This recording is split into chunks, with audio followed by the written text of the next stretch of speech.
Hello दोस्तों, कैसे हैं आप सब। आशा करते हैं कि आप सभी लोग अच्छे से होंगे। आज अलंकारों के विषय में थोड़ा सा चर्चा कर लें। इसके पहले की वीडियो में मैंने उपमा, रूपक और उत्प्रेक्षा 3 अलंकारों के विषय में चर्चा किया था। आज का यह वीडियो अनुप्रास, यमक और श्लेष 3 अलंकारों से संबंधित है। जिस तरीके से मैंने उपमा, रूपक और उत्प्रेक्षा का शाब्दिक अर्थ बताते हुए अलंकारों को स्पष्ट किया था, बिल्कुल वैसे ही आप इसमें भी अनुप्रास, यमक और श्लेष इन तीनों का शाब्दिक अर्थ आप जानें। यह अनुप्रास का मतलब होता है बार बार दोहराया जाना या वर्णों की आवृत्ति। इसको साहित्यिक भाषा में कहेंगे वर्णों की आवृत्ति। वर्ण क्या है? जैसे का, खा, गा, घा या चा, छा, जा, झा, या, ये वर्ण होते हैं, वर्णमाला के अक्षर हैं या वर्ण हैं।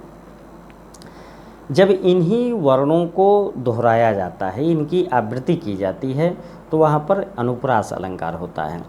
और यमक में क्या होता है? यमक का शाब्दिक अर्थ जो है वो जोड़ा होता है या युग्म होता है, ट्विंस। जब जोड़े के रूप में कोई शब्द, एक शब्द 2 बार आए या 2 से अधिक बार आए और दोनों का अलग अलग अर्थ हो, तो वहाँ पर यमक अलंकार होता है। और श्लेष का अर्थ ही होता है बहुअर्थी, यानी एक से अधिक अर्थ देने वाले। अब तीनों आप जाने कि जहाँ वर्णों की आवृत्ति हो वहाँ पर अनुप्रास, जहाँ पर एक ही शब्द एक से अधिक बार आए और उसका अलग अलग अर्थ हो तो वहाँ पर यमक होगा। और श्लेष जब एक शब्द एक ही बार आए लेकिन अलग अलग परिस्थितियों में उसका अलग अलग अर्थ हो, एक से अधिक अर्थ हो, 2 या 2 से अधिक अर्थ हो, तो वहाँ पर श्लेष अलंकार होता है। अब आप उदाहरणों के माध्यम से इसको आप समझें कि जैसे अनुप्रास अलंकार का उदाहरण कुछ दे रहे हैं। जैसा कि हमने बताया कि वर्णों की आवृत्ति जहाँ पर होगी वहाँ पर अनुप्रास होता है। तो वर्ण की आवृत्ति जैसे तरन तनूजा तट तमाल तरुअर बहुछाए।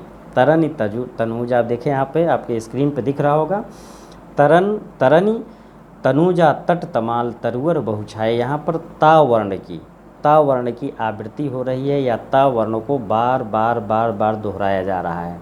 तो यहाँ पर ता वर्ण की आवृत्ति होने के कारण, ता वर्ण को बार बार दोहराए जाने के कारण अनुप्रास अलंकार है। इसी तरीके से चारु चंद्र की चंचल किरणें खेल रही हैं जलथल में। चारु चंद्र की चंचल, अब इसमें किस वर्ण की आवृत्ति हो रही है आप बताएं? चा वर्ण की आवृत्ति बार बार हो रही है। चारु चंद्र की चंचल किरणें खेल रही हैं जलथल में, यहाँ पर चा वर्ण की आवृत्ति हो रही है, इसलिए यहाँ पर अनुप्रास अलंकार है। इसके बाद तीसरा जो उदाहरण हम देने जा रहे हैं, बतरस लालच लाल की मुरली धरी लुकाई। बतरस लालच लाल की, अब यहाँ ला वर्ण की आवृत्ति हो रही है, इसलिए यहाँ पर अनुप्रास अलंकार है। चौथा उदाहरण, पूत सपूत तो क्यों धन संचय, और पूत कपूत तो क्यों धन संचय। पूत सपूत तो क्यों धन संचय, और पूत सपूत तो क्यों धन संचय। यहाँ पर ता और पा वर्ण की बार बार आवृत्ति हो रही है, इसलिए यहाँ पर अनुप्रास अलंकार है। इसी तरीके से 5वां उदाहरण आप देखें, रघुपति राघव राजा राम पतित पावन सीताराम। रघुपति राघव राजा राम, यहाँ पर रा वर्ण, रा अक्षर की, रा वर्ण की आवृत्ति बार बार हो रही है, इसलिए यहाँ पर अनुप्रास अलंकार होगा। ये ढेर सारे उदाहरण हैं, आप किसी एक उदाहरण को लिख करके आएंगे तो परिभाषा आपको कैसे देनी है। जब किसी वर्ण की आवृत्ति बार बार होती है या जब किसी वर्ण को, बिल्कुल साधारण भाषा में लिखिए कि जब किसी वर्ण की आवृत्ति या किसी वर्ण को बार बार दोहराया जाता है तो वहाँ पर अनुप्रास अलंकार होता है। जैसे उदाहरण में ये कोई भी उदाहरण आप दे सकते हैं, एक उदाहरण ही काफ़ी है। दूसरा जो अलंकार है यमक अलंकार, कनक कनक ते 100 गुनी माँ दकता अधिकाय, उही खाए बौराए जग इही पाए बौराए।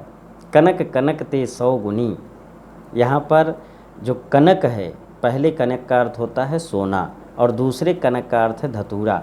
कनक कनक ते 100 गुनी, यानी सोना धतूरे से 100 गुना अधिक मादकता लिए होता है।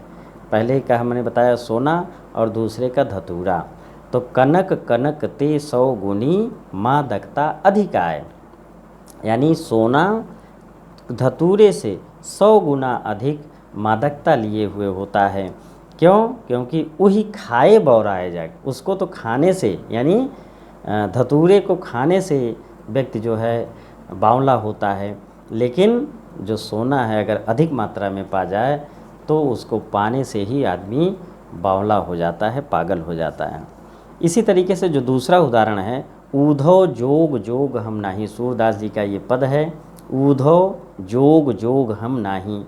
हे उद्धव, हम जोग के यानी पहले जोग का अर्थ है योग और दूसरे जोग का अर्थ है योग्य, यानी योग के योग्य नहीं हैं। अब आप यहाँ पर देखें कि ऊधव जोग जोग हम नाही, पहले जोग का अर्थ है योग और दूसरे जोग का अर्थ है योग्य, यानी योग के योग्य नहीं हैं। तो यहाँ पर एक ही शब्द जोग 2 बार आया है और दोनों अलग अलग अर्थ दे रहा है, इसलिए यहाँ पर यमक अलंकार होगा। जो तीसरा उदाहरण है, तीसरा अलंकार है श्लेष। श्लेष में आप देखें कि रहीमन पानी राखिए, बिन पानी सब सून, पानी गए न उबरे मोती मानुष चून। यहाँ पर पानी 3 अलग अलग परिस्थितियों में 3 प्रकार के अर्थ दे रहा है। रहीमन पानी राखिए, बिन पानी सब सून, पानी गए न उबरे मोती मानुष चून। यह जो पानी है यह मोती के लिए, मानुष के लिए और चून के लिए, तीनों संदर्भों में उसका अलग अलग अर्थ है। तो अलग अलग अर्थ होने के कारण श्लेष अलंकार होगा, जहाँ पर एक शब्द एक ही बार आए और उसके अलग अलग अर्थ हों विभिन्न परिस्थितियों में, तो वहाँ पर श्लेष अलंकार होता है। तो पानी मानुष के संदर्भ में, जो मनुष्य मोती के संदर्भ में चमक है।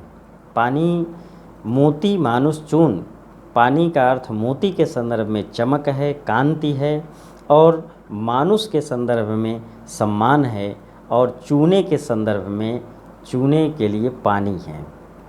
तो इस पानी का 3 अर्थ 3 अलग अलग परिस्थितियों के लिए है। मोती के लिए चमक, मानुष के लिए सम्मान और चून के लिए पानी। इस प्रकार से यहाँ पर श्लेष अलंकार है। जो दूसरा उदाहरण है, सुबरन को खोजत फिरत कवि व्यभिचारी चोर। सुबरन को खोजत फिरत कवि व्यभिचारी चोर, ये 3 चीज़ें दी गई हैं, कवि, व्यभिचारी और चोर। ये 3 व्यक्ति हैं, एक कवि है, एक व्यभिचारी है और एक चोर है। इन तीनों के संदर्भ में सुबरन, सुबरन का अलग अलग अर्थ है। सुबरन को खोजत फिरत, सुबरन को खोजते फिरते हैं कौन कौन? कवि, व्यभिचारी और चोर, लेकिन तीनों की अलग अलग परिस्थितियों में अलग अलग अर्थ है। कवि के लिए सुवर्ण का मतलब सुवर्ण, सुंदर वर्ण, सुंदर अक्षर या सुंदर शब्द। तो यहाँ पर कवि के लिए, कवि हमेशा सुंदर वर्णों की तलाश करता है, सुंदर शब्दों को खोजता है, इसलिए यहाँ पर कवि के संदर्भ में सुवर्ण यानी सुंदर वर्ण हो जाएगा। और व्यभिचारी जो व्यभिचार करते हैं उनके लिए सुवर्ण यानी सौंदर्य यानी सुंदर नारी। तो जो व्यभिचारी व्यक्ति है वो हमेशा सौंदर्य के पीछे भागता है। और चोर, चोर के संदर्भ में यही सुवर्ण सुवर्ण हो जाता है यानी स्वर्ण हो जाता है। तो चोर के संदर्भ में स्वर्ण है, व्यभिचारी के संदर्भ में सौंदर्य है और कवि के संदर्भ में सुवर्ण है, सुंदर अक्षर है, सुंदर शब्द है, इसलिए यहाँ पर श्लेष अलंकार होगा। ये तीनों अलंकार मुझे पूरी उम्मीद है कि आप लोगों को समझ में आया होगा। धन्यवाद।